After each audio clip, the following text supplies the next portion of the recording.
basketball, but life as well. They've asked a ton of questions about things like they should, and we're excited about all three of these guys. Hey, with Vance looking up your last year in Nevada, I think you guys were 14-0, ranked 6th going into Albuquerque, and he had I wrote down here, 18 points, 10 boards, 7 assists, 3 steals. Pretty good game. What kind of impression did that make on you, and how much did that make you want to add him to your team now? Yeah, I mean, off that particular team, Bob, obviously we were rolling, being undefeated in the top, 10 in the country. We felt like his versatility was the only player in our conference at the time that could match our guys' versatility, because, we had 4 guys that could kind of play 4 positions, and Vance kind of, negated that. He's been known to step up in big games. Obviously, New Mexico's biggest game that year was when we went in there. They had their biggest crowd of the year. He stepped up against a ranked team and dominated the game. And it's interesting because when he verbally committed, I would say 7 to 8 of the guys off the Nevada team, have texted me that particular day, because our guys had tremendous respect for him, and then just what he's done in the Mountain West tournament in Las Vegas. He's even got a nickname for how he's performed in Vegas, in conference tournament settings. What's the nickname? I think it's Vegas Vance, but I guess somebody'd have to look it up. Okay, I'll look that up. Well, I've got 27 more questions, but I'll defer and let go back. No one believes that it's only 27, Bob. Yeah. I don't either. Nate, do you have any questions? Yeah. Eric, I guess just with adding Vance and then with who you may also add, and having Connor, just with the size, how differently do you think you'll be playing in style next year as compared to how you played this year? So small. Yeah, I mean, I think obviously just, you look at the team makeup and we are going to be bigger, we're going to be stronger, but we still want to play, we still want to play with pace, and I think that when you look at like Connor and Vance, like up front, we'll probably, even though we're much bigger, we will shoot more threes. At least at the 5 spot with Connor and obviously Vance being more of a traditional 4-man than we played last year. He's going to take a lot of threes at that position as well. And as far as just kind of multiple point guards, and you talked about maybe playing Isaiah at some point. Is that still in what you plan on doing? Is working him some at point guard as well? No, I think Isaiah will be. He's, again, I mean, he's still, he and his family still have, discussions about testing the waters, and so I mean, right now, I'm sure that the focus is probably on that decision-making process. And, I think that for sure we want Isaiah, if he comes back, we want Isaiah to be in more ball-handling situations. But, I think he can do that at that off-guard spot as well. But we want to put Isaiah in more pick-and-roll situations and more isolation-type things that we use Mason with. But I don't think necessarily at the point, because, we use Mason at that point forward, but he really wasn't a point guard.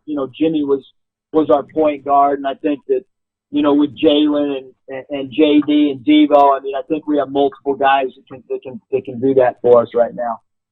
And also with Mason, anything, I mean, is there any chance of him coming back? Do you feel he's definitely, I guess he hasn't hired an agent yet. Are you kind of counting him as not coming back at this point?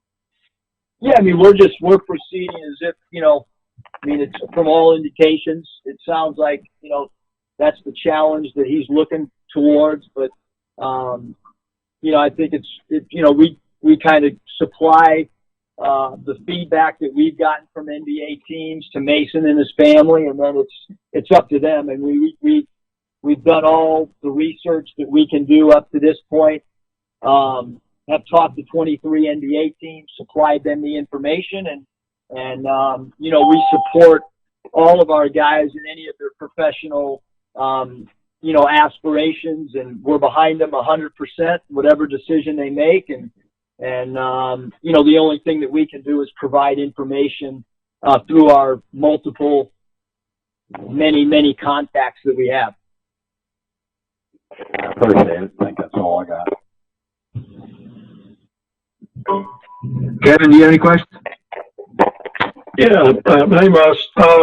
When you look at the grad transfer portal, you obviously got, in traditional transfers, you got 5 guys last year, 2 this year.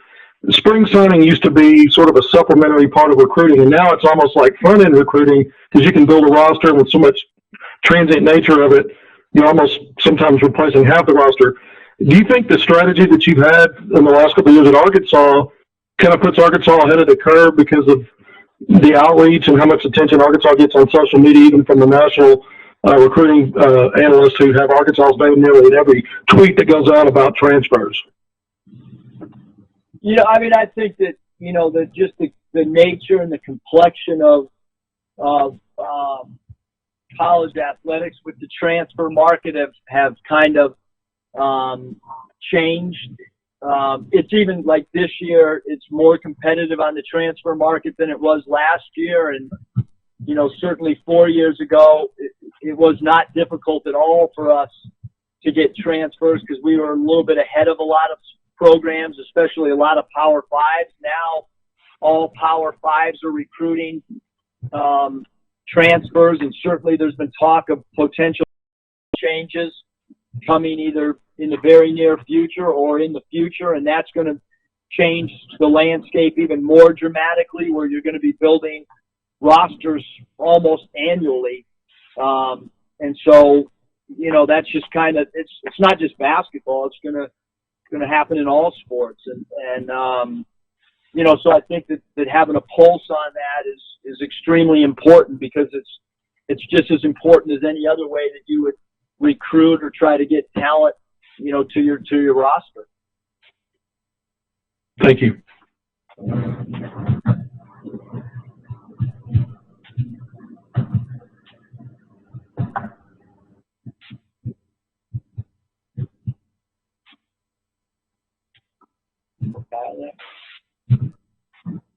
Kevin, is that all you've got? Yeah, that's it. Okay. Hutch? Yeah, Coach. Jalen was hurt when Northern Kentucky played y'all earlier this season, but did you get to see him on film at all when you were preparing for that game, or did you have any familiarity with him before recruiting him during this process? Yeah, Hutch, I mean, with all of our guys, when we play a team, we always prepare. Even if a guy's injured, we always meet as a staff and go through strengths and weaknesses, or I should say, not the whole staff, but myself and 1 or 2 guys will go over every player, even the injured players. We were extremely concerned whether he would play or not. We thought he was so dangerous in so many different areas, whether it was a defensive disruptor or whether it was his ability to dribble drive. We knew he could make a 3. So, yes, we did prepare as if he was going to play. And so I think that helped from a familiarity standpoint. Once he entered the portal, we knew right away that he was going to be our top target, at that position. Yeah, that kind of leads me to my second question. Vance, you had a first-hand experience. You've already talked about playing him. But, I mean, does it make it easier or more comfortable to recruit a transfer whenever you've had that up-close and personal experience against them? Yeah, I don't think there's any doubt. I think that, just as an NBA team, when they evaluate for the draft, they would much prefer to watch a guy live and live eyeballs tell a lot more of the story, certainly than watching on tape. On tape, you really can't tell how quick a guy is, or you're not quite as sure. You can't tell how tall somebody, like I know exactly what Vance Jackson is. I feel because we were trying to prepare for Jalen Tate that, that it certainly helped tremendously in the evaluation process, I guess. Mm-hmm. The last one I have now, what was this process like recruiting these guys with the virus, not being able to have guys in for visits, and what was it any different this year than years past? It was certainly different than the last 2 years, because the last 2 years transfer stuff has turned into much like the high school, where you have in-home visits, you fly, meet with the transfer. My first 2 years at Nevada, that was not the case. We could basically pick up the phone, have several conversations, kind of explain our, who we are, what we were all about, and still be able to land a transfer, maybe even without a visit. But certainly that has not been the case the last 2 years. But you've got to get creative. You've got to be able to show your prospective recruit everything you possibly can without them showing up. And certainly it's been an effort by a lot of different people putting things together in a very, very, very short amount of time. And I think that we're on equal ground, if not further ahead than most people, because of the work ethic of, the stuff that Coach Mosier's done and the stuff that Pat Eckerman's done and Michael Musselman and Anthony Root and Hayes Myers, like those guys in particular have just been in grinding and trying to come up with video footage of virtual things and we've gotten help from the marketing department. They've been incredible, and from the sports information department. So it's been a full family affair to try to put together. We didn't know this was this just kind of happened, and all of a sudden you're recruiting without unofficial visits and without official visits and without doing in-home visits. So certainly it dramatically changed the game. And, we've been involved in so many different recruits since our season ended, and the feedback we've gotten, even if it's with players that have gone elsewhere, or even if it's been exploratory conversations and we've kind of decided to go in a different direction, the feedback we've gotten has been really, really positive on how we've gone about conducting recruiting with the virus. That's all I got for now, Coach. Thanks. Thanks, Doug. Trey. Hey, Coach. I have kind of a similar question as Andrew, but just a little more timeline based. So when you're hitting refresh, your staff's hitting refresh on the transfer portal, and Jalen Tate, Vance Jackson's names pop up, what is the next step after that in recruiting? I guess from that point of seeing their name to when they actually sign today, what is the next step after seeing their names? Yeah, the first step is, when we, at least for us, I don't know how other people do it, but we have our own internal email that, we look up the stats, look up where he's from. We have our own,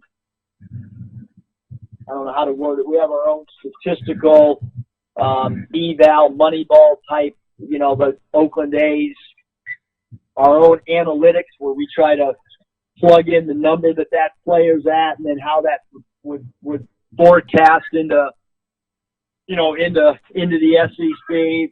And then I watch film, and then we reach out, in the portal, the information you're given is usually an email, and you email or you try to get a hold of a high school coach or somebody that you might know, to try to track down a player's number. And then from there, you just, some guys are very interested. Some guys text back. Some guys email back.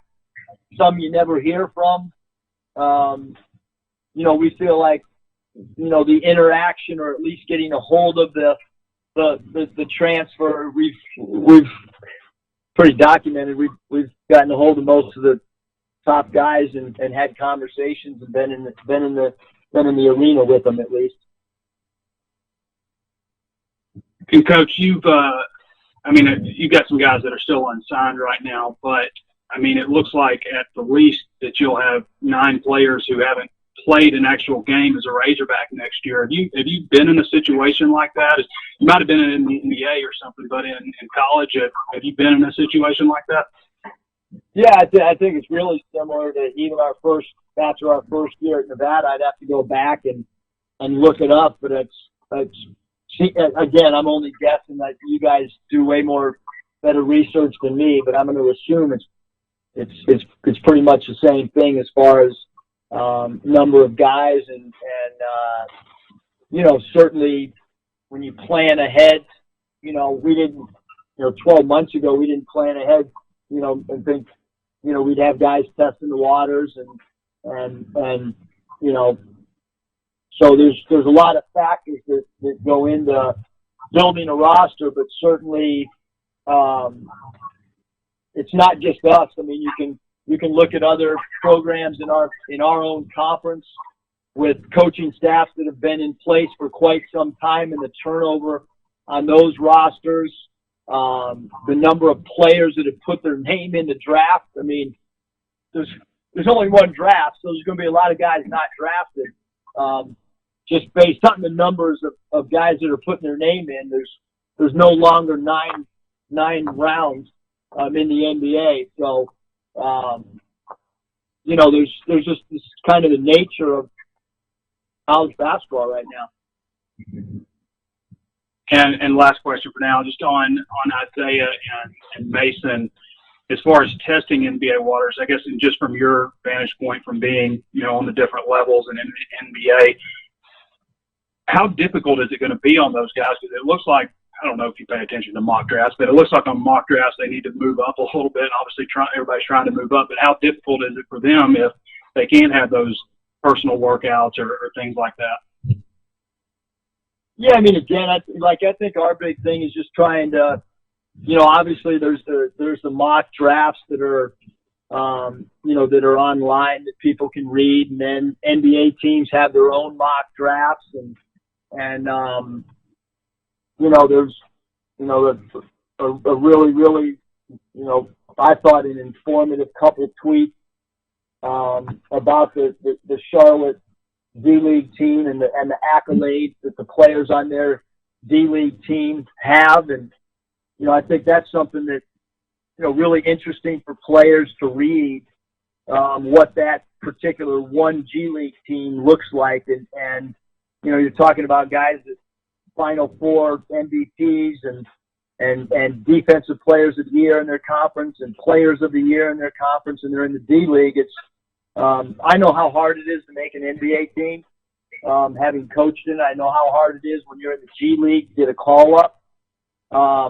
Again, I think that, as a coach, like our job, it's not just myself that can get information, but, Clay Mosier spent the last 7 years, out of the last 8 years, 7 of his years were in the NBA. So he certainly has direct contacts with people for information.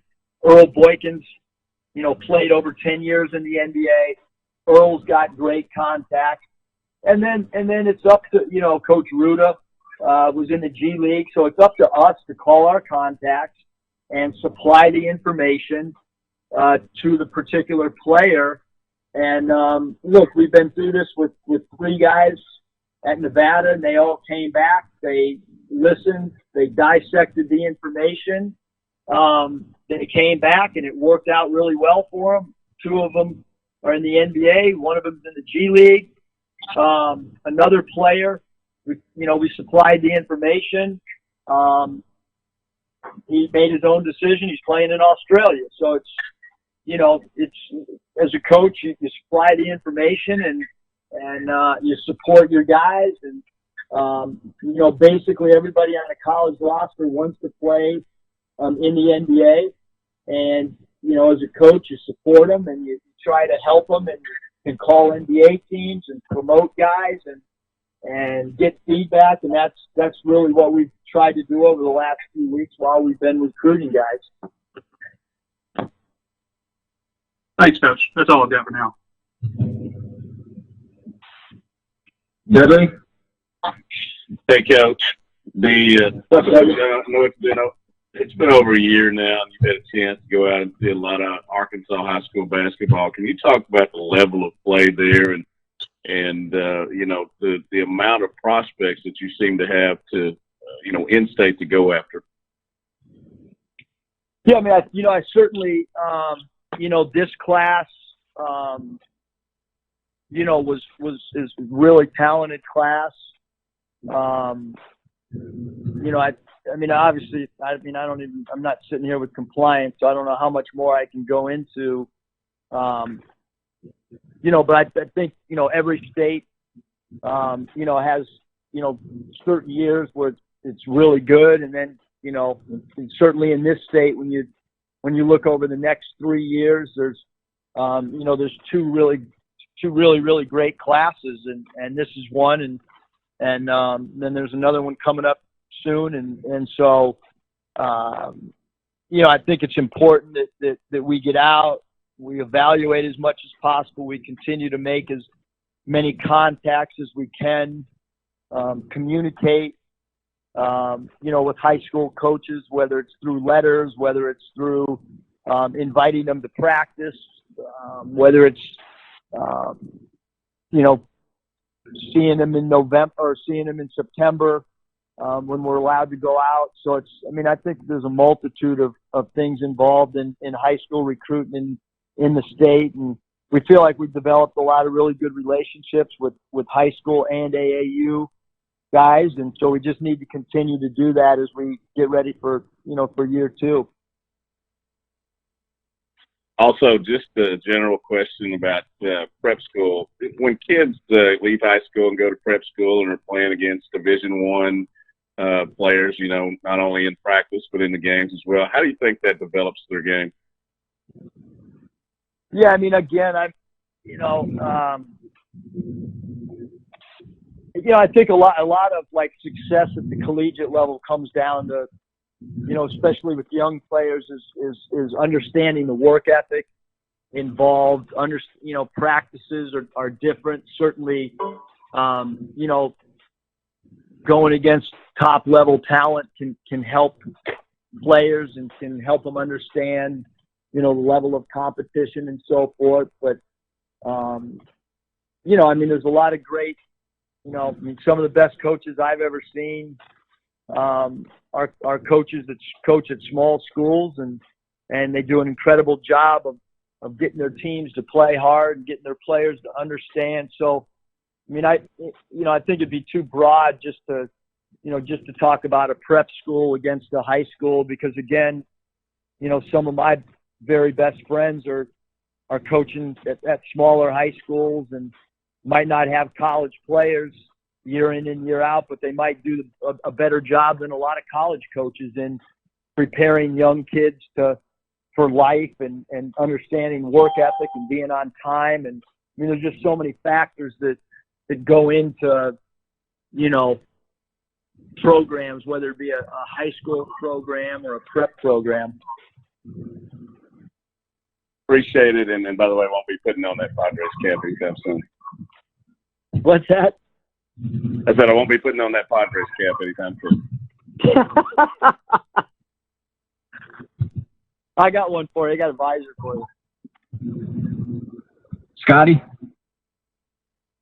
Yeah, I wanted to go back to the Vance for just a minute. I'm curious how that process with him went, because he was thinking the portal for like 2 days, jumped on board with you guys pretty quick. What was that time period like? Yeah, Scotty, I think it's unique because, he's one of the very few players that when he transferred from UConn, we recruited him really hard at Nevada. Obviously, he was a Los Angeles, player who went to UConn. Nevada and California are close. We felt like that was, we had recruited a lot of guys out of LA. So we recruited him hard. And then obviously, for Vance, he went in conference. He didn't come to Nevada, but he went to a school in our conference. And so we played him twice a year. I think that he, saw the success of the team and the success of some individual players. If we had not recruited him, at Nevada, or if we had not had a personal relationship, the process probably would have taken a lot longer. We probably, I don't know if we would have gotten a player 6'9" with his versatility.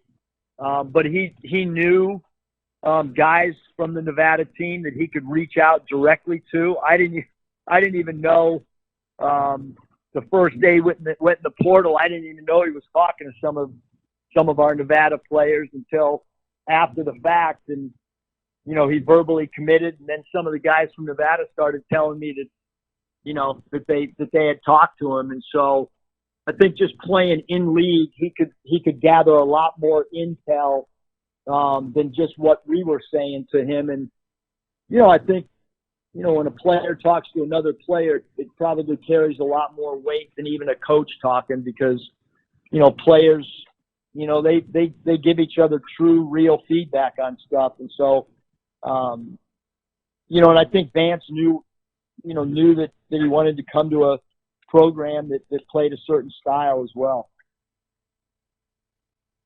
I appreciate it.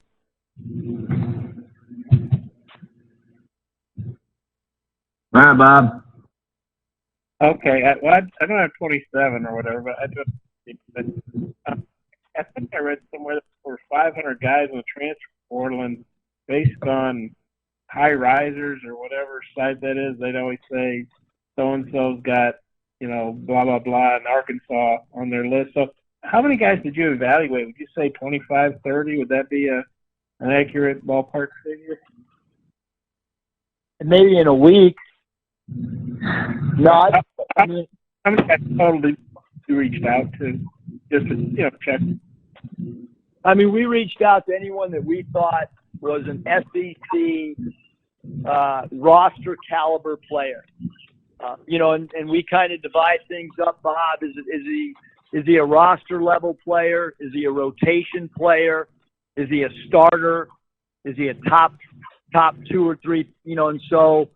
And then, obviously reaching out to a player to, talk to him about, try to figure out his love for the game, to try to figure out what his expectations are in his next stop.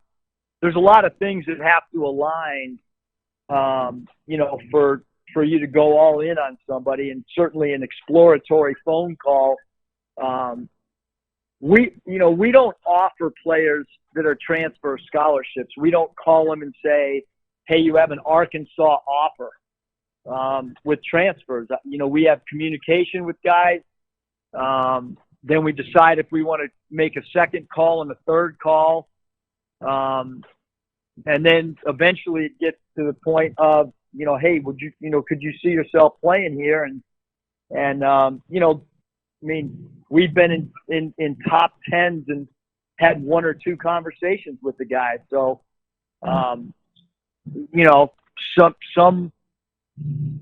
some more realistic than others, and we don't put those lists out. Obviously the players do. So, but certainly it's our job to explore every high school, every guy that's playing on the AAU circuit. It's our job to evaluate them. It's our job to try to talk to as many as we can and try to see which guys fit. With Vance and Jalen, you said you kind of rank guys as roster guys, rotation guys, potential, both guys as potential starters. I'd probably rather not go into that now, but yeah, we certainly feel like both those guys have been starters their whole career. and we certainly feel like they are talented and should, could be guys that start for sure. Yeah. I mean, but there's no, having said that, everything's done in training camps and, jobs are won when guys compete against each other. But both those guys have been starters throughout their career. Yeah. And then with Isaiah, I guess he still got 10 days to declare for the draft. Do you know, has he definitely not declared for the draft, or do you expect him to declare just if for nothing else to test the waters, or where do you think he is in that process? Yeah, I think that, with Isaiah, that he and his family are talking, and I'm talking to Isaiah and to his family, and I would expect him to probably test the waters. That would be my gut feeling, but again, I think that's, the timing or whatever is really up to Isaiah. He and his dad, we've communicated with them on feedback stuff, and they have great questions. They're really thinking through the process, and they're asking all the right questions, and if we send them stuff, they call back and ask if we can dig a little further, and right now, just phenomenal communication between, Derek and Isaiah, in regards to the NBA stuff. Really phenomenal communication. Do you get a sense from Isaiah and his family if he's leaning coming back or leaning to the NBA, or what sense do you get? Yeah, really, Bob, our thought is that, when at this particular time of the year, he's certainly a player that he, like if he wants to explore this thing, then I think you explore it and you do as much research, and you don't put odds on coming back. You just focus on the process, and then at some point you make a decision whether you stay in or you come back. And again, I want not just Isaiah, but I want our other guys to know, when you go through this process with us, that we've been through it with a lot of guys in a very, very short amount of time. And there's got to be a trust factor on what's best for the particular player. And so our job is just to try to, like I've stated over and over, is just to try to get as much information from, Coach Mosier might have 3 people that he knows with one organization, and I might have 2 other people that I know. Coach Ruda might know their G League guy. So we're just trying to gather as much info as we can, and not just get the feedback from the NBA undergraduate committee that they have, resources here that I think make us a lot different from some other places because of contacts and stuff. And then with this kind of off topic, I guess, with the Bulls docket coming out here Sunday, I have you were coaching the NBA the first year that Jordan and the Bulls won their title, and then the last year.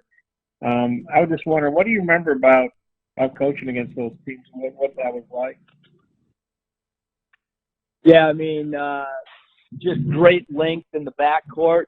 The size of guys like, it wasn't just MJ, but, Harper and then their up front guys, even that people don't really talk about, whether it was Sellers or Rodman, and just Tony Kukoc. They were just so long. They executed the triangle offense so well, and you took away a first or second option, and the triangle offense had 4 and 5 and 6 options, rather than a lot of NBA sets that maybe break down after 2 options.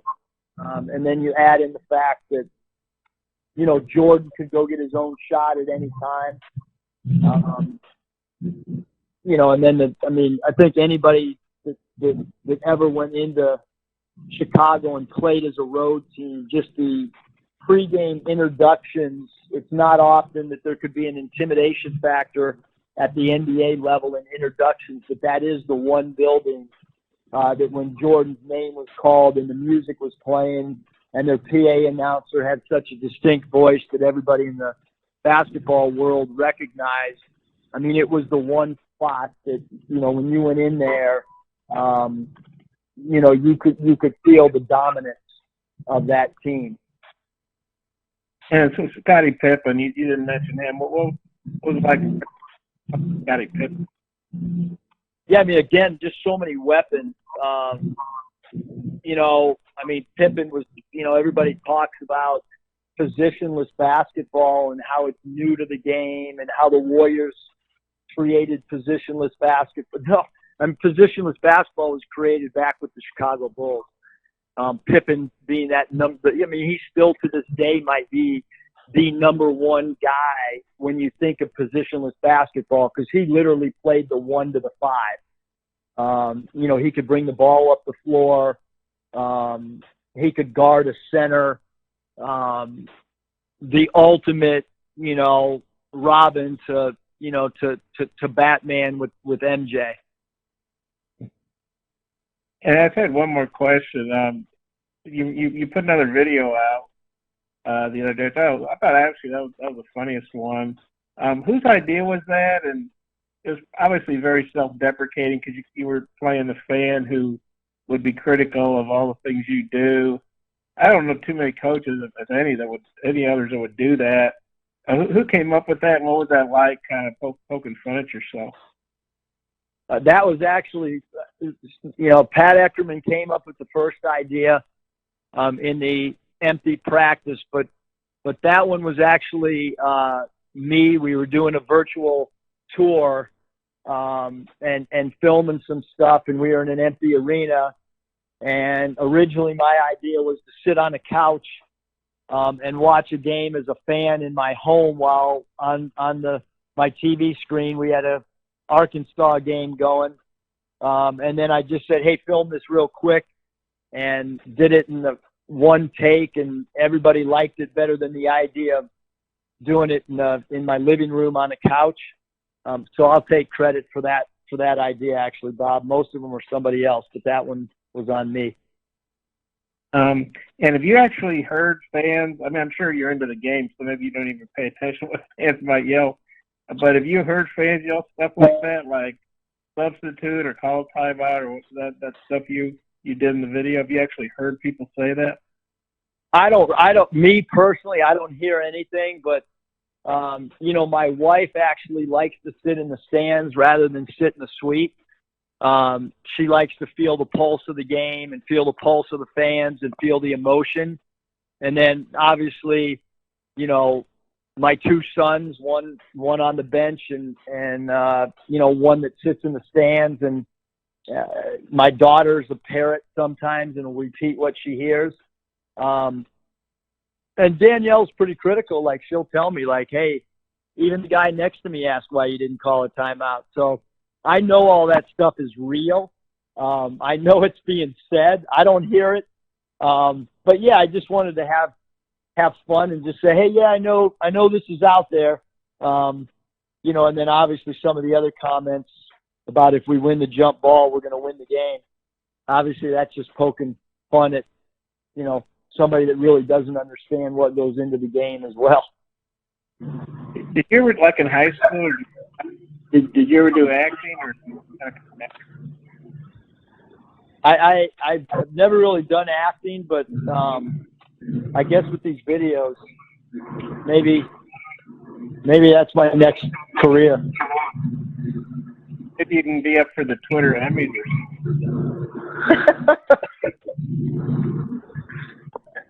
Okay, that's all I got.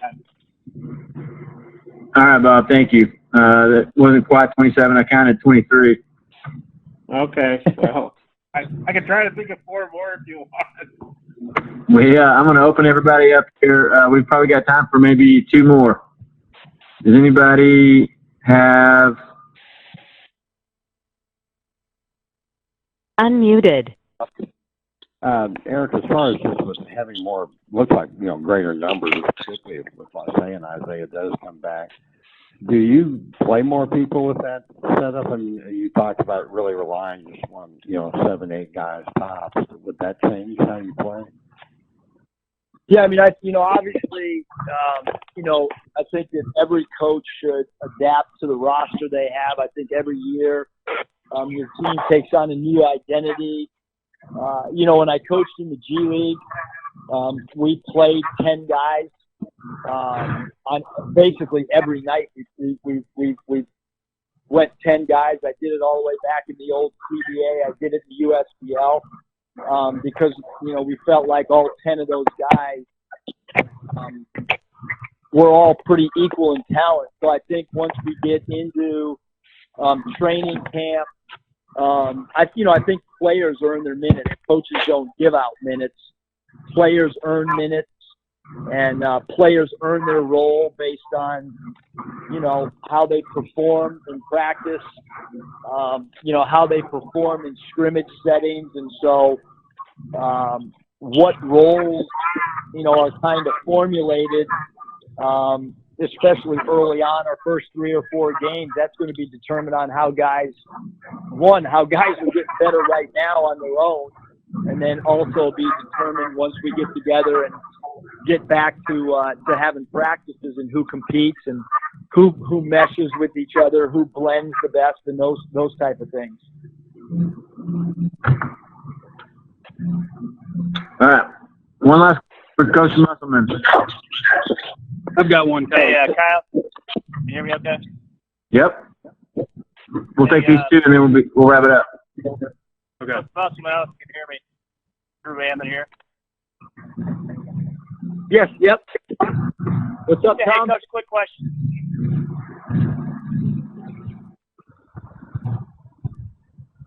Go ahead, Drew. Can you hear me, Coach? Yeah. Yes. Hey, Coach, Drew Hammond. I had a quick question about the video you had, the phone call to Devontae Davis. Whose idea was that, and how much did you have fun with that? Yeah, I mean, it was, we started this, this recruiting thing off doing, pictures that had to do with NBA scenes.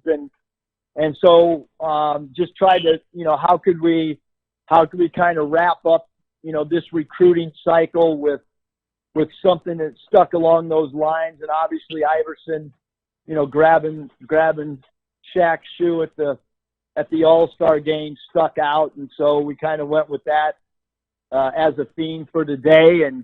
And I guess that was another one of the ideas that I came up with. And so we rolled with it, try to have some fun, do something a little different. Thanks, Coach. All right, Trey. Last one. Okay, I'm going to try to outdo Bob with the end of the teleconference oddball question. So, Coach, I understand you can't answer this, but I'm sure there's been a point during this where you've been on your treadmill or maybe watching Tiger King or something, and your mind drifts off to how things might reopen or when things start reopening, how that might look, or maybe an idea that you had that you'd like to run by Anthony Fauci or Mark Emmert or Adam Silver or something like that. Have any ideas like how this might look? I know you're not a medical expert or anything, but anything that you have like popped in your head about how things might look as they reopen? No, I mean, I just, I'm hopeful that, when things, reopen or we get back to normal, that we're back to normal, as much normal as we can have. I'm definitely not a medical person, and obviously every decision that's made, whether it's by the NCAA, whether it's by a conference, whether it's by, government, whatever it is, I mean, everybody's kind of in it together, and hopefully, the decisions are, they're going to be made for the best interest of the student athlete's health. I'm at least hopeful that, soon we're going to a football game and there's, and there's fans, and then that turns into basketball season and we get back to normal. But again, you know, I have no idea any of the medical stuff. That's just what I'm hoping for is to you know, very soon be watching Coach Pittman on the football field and be sitting in the stands and calling the Hogs. That's what I hope. And have you watched Tiger King? I watched half of Tiger King. My wife watched it all. I guess I was not as intrigued with it as many others. Thanks, Coach. I'd rather watch the 1980 Lakers than Tiger King. Yeah, or the Bulls coming out on the 19th. Last dance. All right. Thanks much for your time. Yeah, thanks, Kyle. Appreciate all you guys. Thank you. Thanks, everybody. Hey, for media, I'll be sending out call info for the coordinators on Friday morning. I'll send that out tomorrow. Thanks, Kyle. Appreciate y'all.